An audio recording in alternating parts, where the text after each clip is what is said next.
नमस्कार दोस्तों, मैं गोविंद मालवीय आपका हार्दिक स्वागत करता हूं।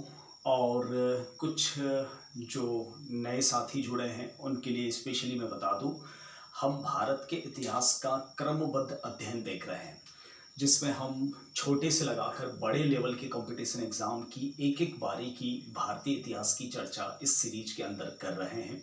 आप प्ले लिस्ट में जाकर सारे वीडियोस देख सकते हैं। हमने पाषाण काल से लगाकर गुप्त काल तक एक एक बारीकी से चर्चा की है। और अगर आप चाहें तो बेहतर समझने के लिए आप क्रमबद्ध अध्ययन करें तो बढ़िया रहेगा। फिर भी अगर पहली बार इस वीडियो पे हैं तो शुरू कर लेते हैं आज की क्लास का टॉपिक। देखिए, हमने गुप्त काल के अंतिम समय की बात की थी।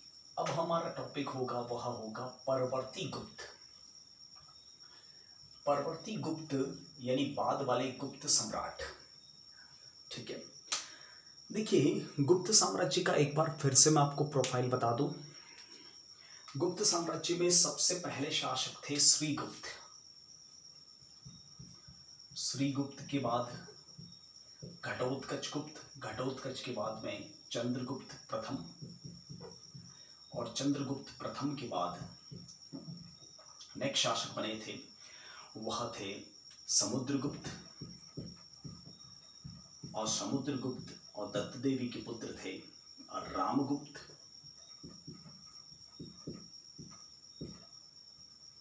और रामगुप्त के छोटे भाई चंद्रगुप्त द्वितीय या चंद्रगुप्त विक्रमादित्य। और चंद्रगुप्त के पुत्र गोविंदगुप्त।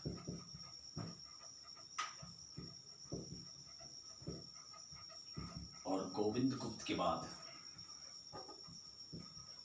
कुमारगुप्त प्रथम।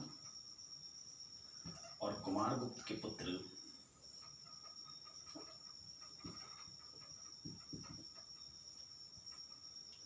स्कंदगुप्त।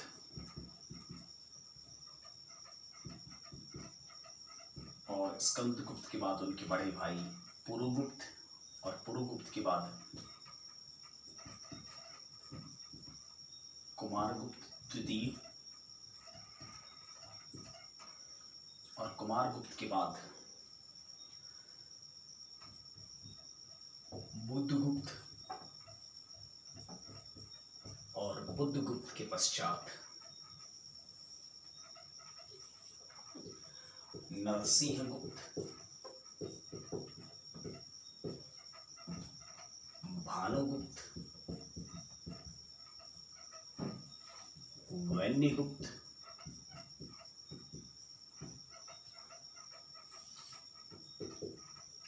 नरसिंहगुप्त के बाद कुमारगुप्त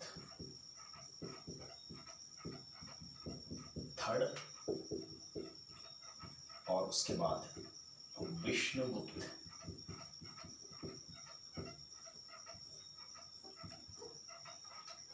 ये है गुप्त साम्राज्य के सारे शासक। मैंने एक भी शासक को नहीं छोड़ा जो गद्दी पर आसीन हुआ था।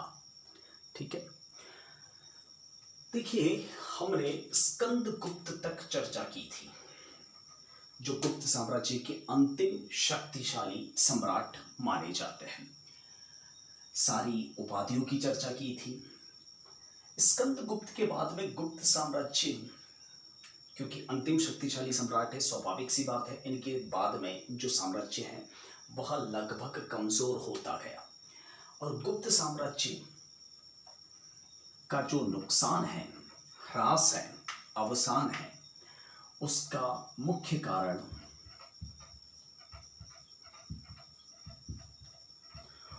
हूणों के लगातार आक्रमण था। स्कंदगुप्त के समय मैंने आपको बताया था कि सासानी वंश के खुशनेबाज और रादिल जरायूम का नर्मदा के किनारे स्कंदगुप्त और हूण शासकों की भयंकर भिड़ंत हुई थी। पिछले वीडियो में मैंने चर्चा की थी। देखिए, मौर्य साम्राज्य के पतन का कारण अत्यधिक बौद्ध धर्म का प्रचार और साथ में शांति की बात का राग अलापना। ठीक है, बौद्ध धर्म के पीछे पागल हो गए थे मौर्य सम्राट। और गुप्त साम्राज्य के ढहने का कारण था लगातार हूण आक्रमण होना। नेक्स्ट शासक बने पुरुगुप्त। पुरुगुप्त, इनकी एक उपाधि थी प्रकाशादित्य। पूछी जा सकती है आपसे। यह बौद्ध धर्म को मानते थे। ऐसा नहीं है कि सारे गुप्त शासक हैं वह वैष्णव धर्म को मानते थे। समुद्रगुप्त वैष्णव धर्म को मानते थे। रामगुप्त का कोई अता पता नहीं है। चंद्रगुप्त वैष्णव धर्म को मानते थे। कुमारगुप्त शैव धर्म को मानते थे। गोविंद गुप्त का बहुत कम ड्यूरेशन है। स्कंदगुप्त वैष्णव धर्म को मानते थे। और सर्वाधिक शासन काल लंबा इन्हीं का रहा। इसका मतलब गुप्त साम्राज्य में मैक्सिमम शासक वैष्णव धर्म को मानते थे, लेकिन ये बौद्ध धर्म को मानने वाले शासक थे पुरुगुप्त। कुमारगुप्त का काफी कम ड्यूरेशन है, इसलिए हम पता नहीं किया जा सकता। बुद्धगुप्त भी बौद्ध धर्म को मानते थे, ठीक है, लेकिन नरसिंहगुप्त ने वापस वैष्णव धर्म को अपनाया, ठीक है। एक बात नरसिंहगुप्त के बारे में मैं आपको बता दूं, इनकी उपाधि भी परम भागवत थी, ठीक है। तो परम भागवत की उपाधि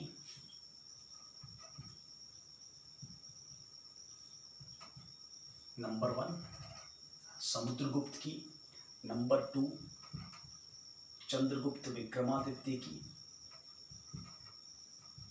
नंबर 3 स्कंदगुप्त की। यानी आप कनेक्शन देख रहे हो, परम भागवत वैष्णव धर्म, परम भागवत वैष्णव धर्म, परम भागवत वैष्णव धर्म, परम भागवत वैष्णव धर्म। तो परम भागवत की उपाधि 4 गुप्त शासकों ने ले रखी थी, ठीक है। देखिए, ये 3 परम भागवत तो मैक्सिमम लोगों को पता है, लेकिन ये वाला नहीं पता। यानी एग्जामिनेशन बोर्ड पेपर सेटर इस तरह से घुमा सकता है कि निम्न में से परम भागवत की उपाधि धारण करने वाला गुप्त शासक कौन सा था, और अंदर ऑप्शंस में समुद्रगुप्त, चंद्रगुप्त विक्रमादित्य, स्कंदगुप्त ना दे, नरसिंहगुप्त दे दे तो समझ लेना उनकी भी है, ठीक है। एक उपाधि इनकी और है, वह है बालादित्य। संयुक्त रूप से इनको नरसिंहगुप्त बालादित्य भी कहा जाता है, ठीक है। एक बात नरसिंहगुप्त की और मैं आपको बता दूं, जो अलग से मैं लिख लेता हूं।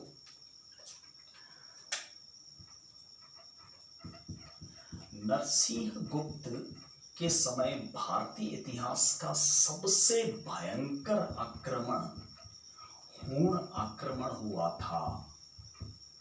नाम सुना होगा मिहिर कुल का। देखिए, गुप्त साम्राज्य जो है वह बुद्धगुप्त के बाद में लगातार हूण आक्रमणों की होने की वजह से, स्पेशली मिहिर कुल के आक्रमण की वजह से 3 भागों में डिवाइड हो गया था। साथ साथ में नोट्स भी बनाते रहे आप।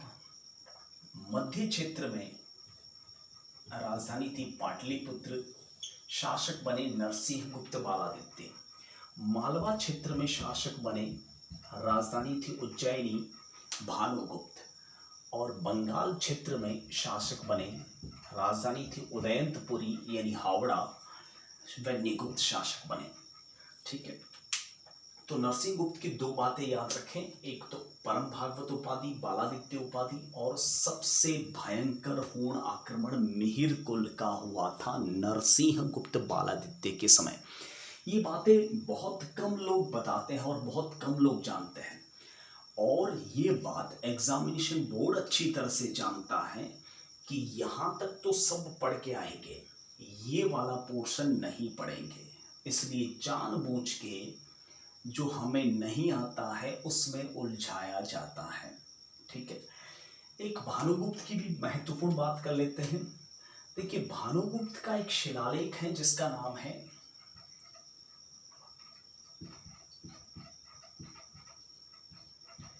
एरन शिलालेख। वैसे एरन शिलालेख दत्त देवी ने निर्मित करवाया था और समुद्रगुप्त का भी है। एरर शिलालेख में बताया गया है कि भानुगुप्त के एक मंत्री थे जिनका नाम था गोपराज। उनकी पत्नी सती हुई थी। तो मैं आपको बता दूं, सती प्रथा का सबसे पहला भारत में लिखित उदाहरण, लिखित प्रमाण सती प्रथा का भानुगुप्त मालवा शासक के मंत्री गोपराज की पत्नी से संबंधित है। ठीक है, सवाल बन सकता है। वैन्यगुप्त की बात करूं तो बताया जाता है कि वैन्यगुप्त ने वह तक्षशिला विश्वविद्यालय की नींव डाली थी। ठीक है, तो थोड़ा सा ध्यान दीजिएगा। सॉरी, तक्षशिला नहीं, विक्रमशिला।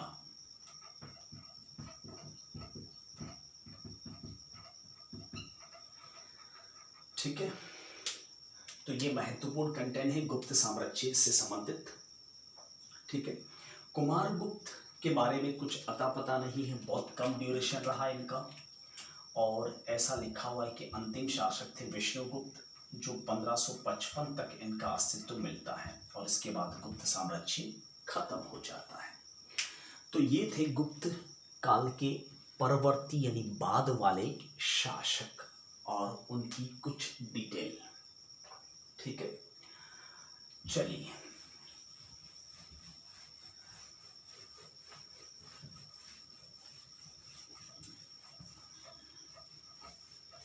सॉरी, मैं भूल गया, आपको स्क्रीनशॉट लेने का टाइम नहीं दिया, लेकिन कोई बात नहीं, आप वापस प्ले कर सकते हैं। वीडियो तो प्ले हो सकता है वापस, और पॉज करके भी ले सकते हैं। मैं बार बार हटता इसलिए हूँ ताकि आप स्क्रीनशॉट लें और ढंग से देख पाएँ मैटर को। और साथ साथ में ये भी देखता हूँ कि वीडियो चल रहा है या नहीं चल रहा है, क्योंकि कई बार हमारी मेहनत, हम बहुत मुश्किल से वीडियो बनाते हैं और कई बार कभी आवाज़ नहीं आती, तो कभी वीडियो प्ले नहीं होता, कभी चलते चलते रुक जाता है। ऐसी तकनीकी खामियां आती रहती हैं, इसलिए मैं बार बार मोबाइल की ओर झांकता हूँ। देखिए, क्लियरिटी वॉइस में कमी हो सकती है, लेकिन कंटेंट में कोई कमी नहीं। इससे बेहतर आपको सीरीज पूरे प्लेटफॉर्म पर नहीं मिलेगी। ठीक है,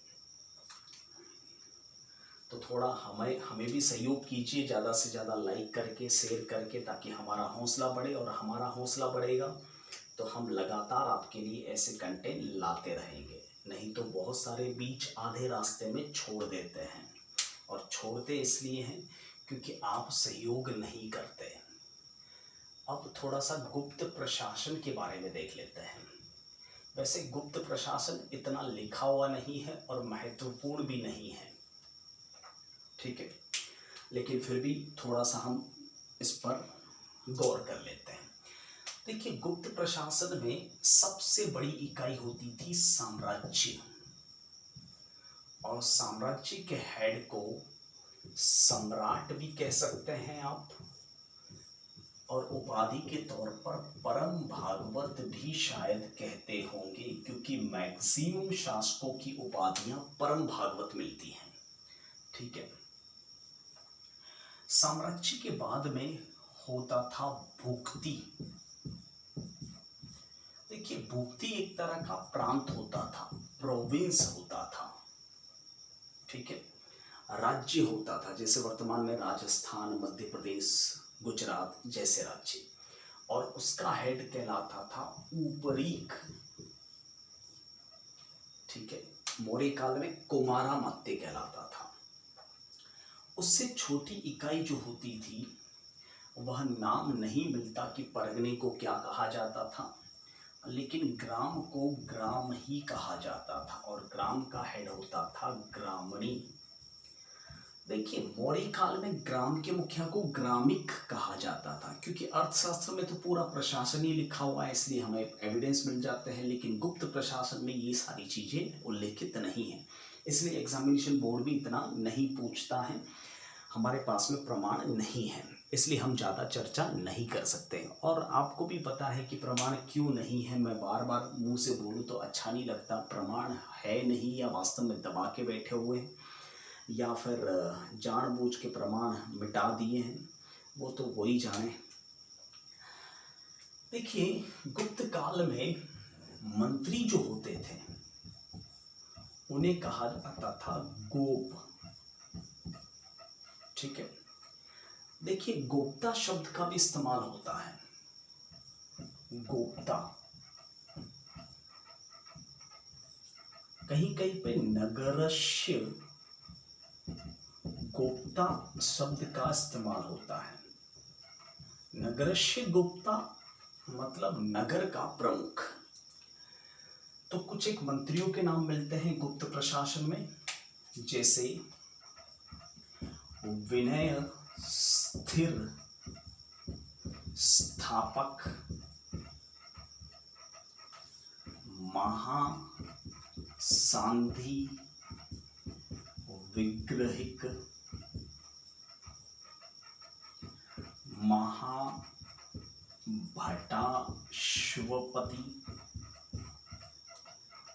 महापीलुपति,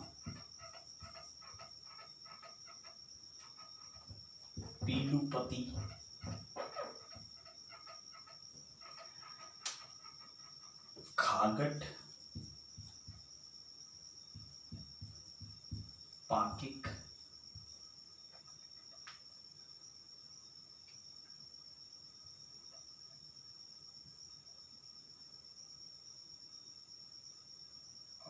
एक मिलता है दोवारिक। ऐसे कुछ शब्द मिले हैं, ज्यादा गुप्त प्रशासन में मंत्रियों के नाम नहीं मिलते। देखिए शब्द को समझना, विनय यानी नम्रता, स्थिर स्थिर रखने वाला, और स्थापक संस्कृत काल है, यानी एक तरह का यह गृह मंत्री है। महासांधी विग्रहिक, महा यानी बड़ा, सांधी यानी संधि करने वाला, और विग्रहिक यानी तोड़ने वाला, यानी विदेश मंत्री। यहां शब्दों से समझा जा सकता है। महा यानी बड़ा, भट्ट और अश्वपति यानी घुड़सवार सेना का प्रमुख।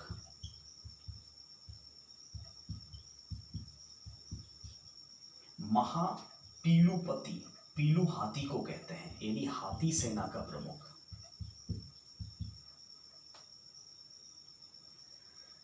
खागट यानी खाद्य सामग्री, पाकिक यानी पकाने वाला, यानी शाही रसोइया।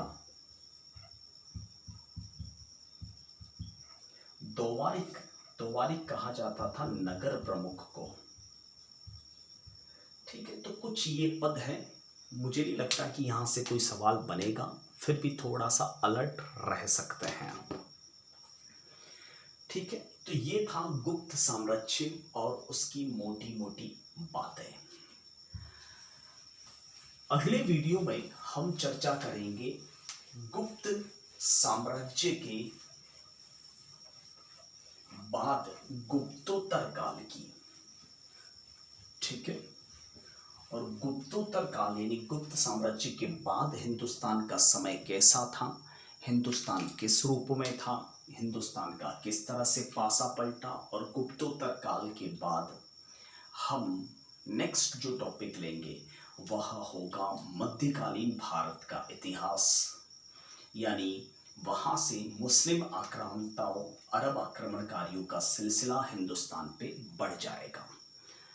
तो फिलहाल इस वीडियो में मैं आपसे इतना ही इजाज़त लेना चाहूँगा और मिलूँगा आपको अगले वीडियो में। तब तक के लिए जय Hind, Vande Mataram, thank you everybody.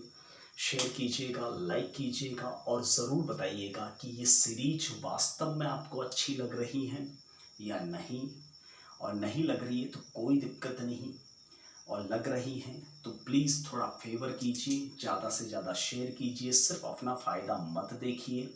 मुझे पता है आप में से बहुत सारे लोग ऐसा सोच रहे होंगे कि इतनी बढ़िया क्वालिटी दूसरों के पास में चली गई तो हमारे सिलेक्शन का क्या होगा। इतने स्वार्थी मत बनिए, शेयर कीजिए प्लीज़, ताकि मुझे भी बहुत सारे लोगों को पढ़ाने का मज़ा आए।